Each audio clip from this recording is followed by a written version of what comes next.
I'm Holly Williams. I'm at Austin City Limits Festival with the AU Review. Welcome back to Austin. Thank you. You just came off the stage an hour or so ago. How did it go? How did the set It go? went awesome. It's always such a great crowd down here at ACL, and good food, good people, really fun times. The food here is amazing. Are you going to get out there and sample some of the delights? Oh yeah, as soon as I'm done with my press day, I'm going straight to barbecue tents and homemade pizza tents and gourmet ice cream and all that. You've been traveling around quite a bit at the moment by the looks of it. Very, very busy promoting a new record. How is the tour going, and have there been any particular highlights so far? It's been great. I've done about 110 shows this year. Wow. It's amazing to me. Have there even been that many days this year? I know, right? So it came out in February. So one of my highlights, I've been doing a lot of shows with John Prine. He's one of my all-time favorite songwriters, But it's been amazing. I've gotten to hit every city from, London to San Francisco to Seattle. I'm a big foodie, so in every market I'm trying to go out and find the local organic restaurants. But it's been amazing. Fantastic. And let's talk about the new record. Came out in February, and I'd like you to tell us a little bit about the producer you worked with as well. He's a very busy man. Yes, I worked with the great Charlie Peacock. He produced the Civil Wars and Lone Bellow, a new act that's amazing. And playing Austin City Limits. Yeah, they're playing here I think tomorrow. And I love that Charlie just made it all about the song and the lyric and the emotion. For him, it wasn't about adding guitar just because we're in Nashville or adding unneeded instruments. It's all about what the story is and just letting the lyrics shine through. So I loved working with him. You mentioned that being in Nashville, there are certain expectations of what to do, and he didn't go down that route. I mean, what is it like working with someone like that? That allows you to kind of do what you need to do to get your sound. It's great. I mean, being in Nashville, there's many producers that are talented that I'm friends with, but it's all a little more kind of mainstream leaning, and I don't think that my songs, I always call them kind of, I guess they're genreless. I mean, I'm a singer-songwriter. Sometimes I'm writing country songs, and sometimes they're piano ballads, and sometimes they're roots songs. So it's kind of all over the place, and I think Charlie is great with working with artists who may not fit in one certain box, but that, want to get their music heard and work and stay on the road. So he's just a real talent. He's a songwriter himself, which means a lot. He released an album recently as well? Yeah.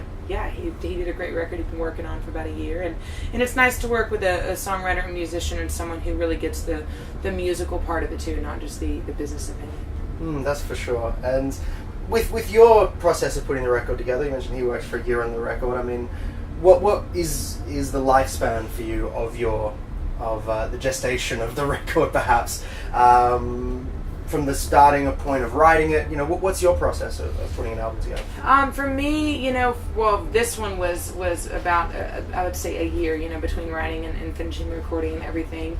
It's very hard for me to set times to write songs. Usually they just kind of fall out of the sky. I can't explain it, but if I try to go, okay, tomorrow from 11 to 2, I'm going to write something, it never happens. So I just kind of, I'm the girl that literally prays for songs, and I just wait for inspiration. I run and find a pen and paper, run to my guitar, piano, and do that. So I would say, I'd like to be doing the next record by next fall and tour throughout this year. And, usually with everything about a year, just to kind of get your head around what you want to say next and the songs and everything.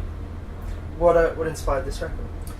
I'd been home for quite a while. I had been through 2 major label record deals and 2 big different management companies, and I just wanted to do things simpler. I was really inspired by all my friends doing these indie things, so I put it out on my own label, did kind of everything, total DIY record from t-shirt design to, album artwork to me and Charlie working together and the writing and everything. So I just wanted to be able to tell stories about kind of the other side. I'm so focused on the Hank Williams story is something that everyone talks about, which I'm very proud of, but I was very close to my mom's parents because my grandparents on my dad's side aren't here and weren't here when I was born. So I had a lot of inspiration. I lost them before this record, so just Waiting on June and Gone Away From Me, songs about kind of their life and just a lot of things I've been through. I got married and opened a store and was just very busy. Talk about 2 different sides of the coin there. You've got kind of you've got loss and then the moving your own life into the future in other ways. So there's a lot of themes to play with there. Yeah, totally. I mean, and besides just the family, just growing up more and having 4 years of experience, and all the songs I write tend to always be about either something that happened to me directly or someone very, very close to me. So it's all very hand-picked situations that writing is my therapy, and I want to just kind of get it out. You mentioned Australia off camera, and did you go down to perform or just a holiday? Yeah, I was there with Casey Chambers. We did a very big tour years ago. Oh, of course. I remember that. I mean, years ago, and I'm dying to get back there. It was one of my favorite, adventures, 2 weeks of my life, and did all the TV shows and radio and everything. So I would love to come back down to Australia and do a tour. Casey, what an amazing talent. What was it like touring with her?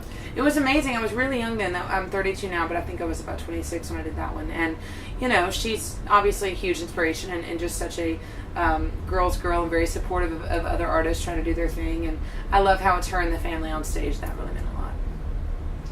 Home for you. Can you talk a little bit about your hometown?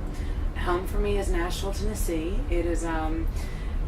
we were struggling for a while, but now it is truly one of the coolest cities on the planet. We get so focused on for country music that I think people are starting to forget about that. It's like we've got the Black Keys, and we've got Kings of Leon, and we've got Lone Bellow and Civil Wars, and just all these amazing things coming out of Nashville, along with the country coming out of it. So it's becoming a really hip, very, very cultured town, from the food to the new kind of loft apartments and independent retailers. I'm really happy to be there. The last couple of years have been awesome. Is that where you got your boots from?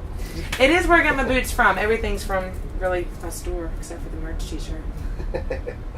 Fair enough. Well, look, I hope we do get you down to Australia again. Yes, it sounds like it has been quite a long time. Yeah.